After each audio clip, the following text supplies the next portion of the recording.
For today's video nga guys, ay mag-video naman tayo ng a day in our life as a small business owner. Kasi alam kong matagal na nga na di na ako nakaka-update sa aming tindahan simula nung nakalipat na kami dito sa bago. Kahit papano ay umimprove nga to guys dahil sa wakas ay may dine-in area na kami. Na kahit umulan nga ay may masisilungan na ang aming mga customer. Pwede na nga kami maglagay ng mga lamesa at upuan sa loob at mapalabas. Kaya kahit grupo nga ang dumadayo sa amin ay carry na compare noon. Kaya alam nyo ba na super thankful talaga kami dahil kahit papano ay medyo maaliwalas na ang aming munting tindahan. Kahit nakatatlo na nga kaming lipat simulat sa una ay di pa din kami tumitigil na huminto sa pagnenegosyo. Kasi kahit maliit pa nga lang to ay umaasa pa din ako sa pagtsatsaga at pagsisipag para maabot ko pa ang mga pangarap naming mag-asawa dito sa aming munting tindahan. Naniniwala pa din kasi kami na kapag may tiyaga ka sa isang bagay at pagsisipagin mo pa to, ay panigurado pag dumating na ang tamang panahon ay may aanihin din kami. Kaya nasa positive mindset lang dapat tayo para lagi tayong namomotivate na gumalaw sa araw-araw. Pero syempre, may mga problema pa din naman na dumadating pero dapat ay wag natin yan tatambayan. Isipin agad natin ang solusyon para makamove on agad tayo. Ganito na pala ang itsura ng aming munting tindahan ngayon compare noon na sobrang liit talaga at di kaya makadine in ng maramihan. Pero syempre, pag nakapag-ipon-ipon ulit kami ay papabungga na namin to para naman mas komportable ang aming mga customer. Kaya naman di talaga ako magsasawang maghanap at dumiskarte pa ng iba't ibang pagkakitaan bukod dito sa aming tindahan. Kaya sakto nga habang naghihintay kami ng orders ay biglang binigay sa akin ni Mr. yung tablet. Dahil may umorder na daw dito sa isang app na pinagkukuhanan ko pa ng extra income. I-share ko na nga din sa inyo kasi alam niyo naman ako na pagdating talaga sa mga negosyo ideas or pagkukuhanan ng mga extra income ay talaga sinishare ko. Ito pala guys ang Sitaw app. Kasi kahit nasa bahay nga lang kayo or habang nagtitinda, nagtatrabaho ay pwedeng-pwede. Dahil ang kailangan mo lang dito ay cellphone at internet. Ito guys ang app na gustong magnegosyo na di kailangan pa ng malaking puhunan kasi ang kailangan lang dito ay maging reseller ka ni Sitaw. Di nyo na nga po problemahin kung wala kayong paglalagyan dahil si Sitaw na ang bahala sa warehouse or stock room. Siya na din bahala sa pag-ship ng mga product. So kailangan mo lang talaga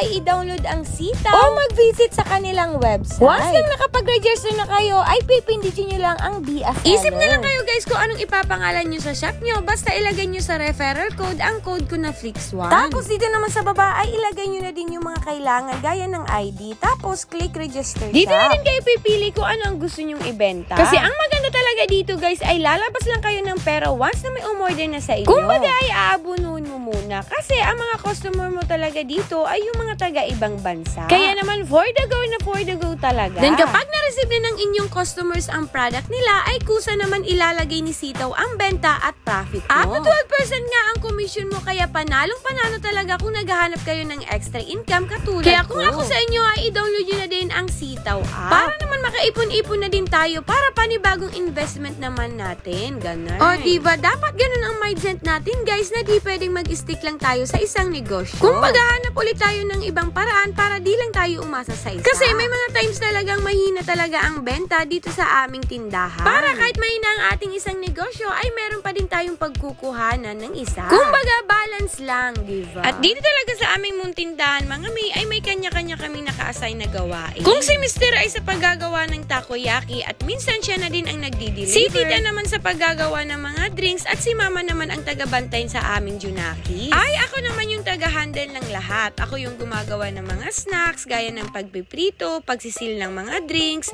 pagsusos ng mga takoyaki. Mostly ako ang taga-receive ng mga orders ng mga customers at food riders, mapa-walk-in, pick-up or online orders. Pero minsan ay nag-extra din yung isa kong pinsan kapag wala siyang pasok. Kasi yun din yung pinagkakitiwalaan ko dito sa pagpiprito ng mga snack at taga-receive. Nag-open pala kami guys ng 3 PM hanggang 10 PM. Minsan ay umaabot kami ng 12 AM hanggat may customers at stocks. Kaya kung gusto nyo nga matry ang aming affordable na snacks and drinks ay pumunta lang kayo dito sa aming small business sa Cormedal, Tabaco City, Albay. Harap lang kami guys ng mismong barangay hall o kaya naman kung gusto nyong magpa-deliver ay mag-message lang kayo dito sa aming page na ENJ Bites and Tea. Kaya yun lang guys. Thank you for watching. Bye-bye!